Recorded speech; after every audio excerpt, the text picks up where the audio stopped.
Do you remember when you were getting ready to go to DC and we're getting the printer working and everything? Can you talk a little bit about that story? We were trying to create some rings. I remember Abby said, Mr. Epps, let us create a ring for you to take to Washington, D.C. And I said, well, how about we create some rings for each one of the champions? And they tried to design a ring, and we kind of ran out of time because of the day of the week it was. And you and I were trying to get one ring to print, and it was just a disaster. And you could see the anxiety building up in me because I'm like, I got to be out of here day after tomorrow. We need this ring. And then you told me, you said, Jeff, think about it for a minute. Maybe this thing's too far from the plate. And I said, well, there is a gap adjustment. So we adjusted the gap, and then that first ring printed out. And man, it was amazing to watch it. And I mean, here it is. This is our first ring that we ever printed. And everyone held them up in Washington, D.C. On the video, and those were our rings.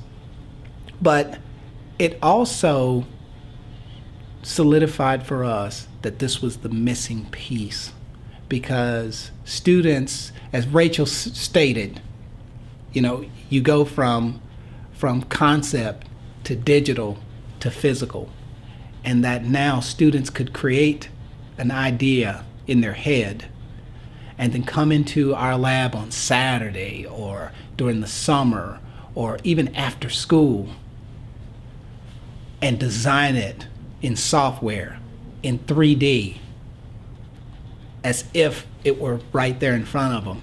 But now they're able to hold it in their hands. And it's a reality. There's the reality.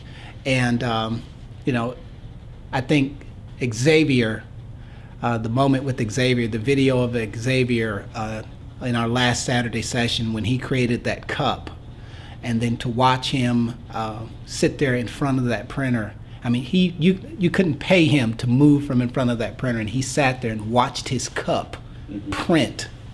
That was an amazing moment for us, and we are just so thankful for the 3D printers that 3D Systems basically gave us to get started. And now we were able to purchase one as well with funds from the Golden Leaf. And from here on out, I think you and I have already made that commitment that every Saturday, that every time a student is in here creating something, we're going to print. Something's going to be printing. Running the whole time. And in the future, you and I have talked about it. There's going to be a room of these printers, 10, 15, 20 of them, and they're always going to be printing something. And that's going to be the birth of the Richmond County Center for Advanced Manufacturing and Rapid Prototyping. And it exists. It exists up in here right now, but you and I have both talked about when it will become a reality, and that reality is not far from here. We're talking 6 months. And I think probably that's the future of what manufacturing is going to be. It's going to be somebody in their garage with 20 printers, and one prints glass, one prints aluminum. Absolutely. And one does whatever they need to do for that thing, and that's how people are going to monetize it. It's going to be they'll bootstrap their business up that way. I agree. All right, so let's go to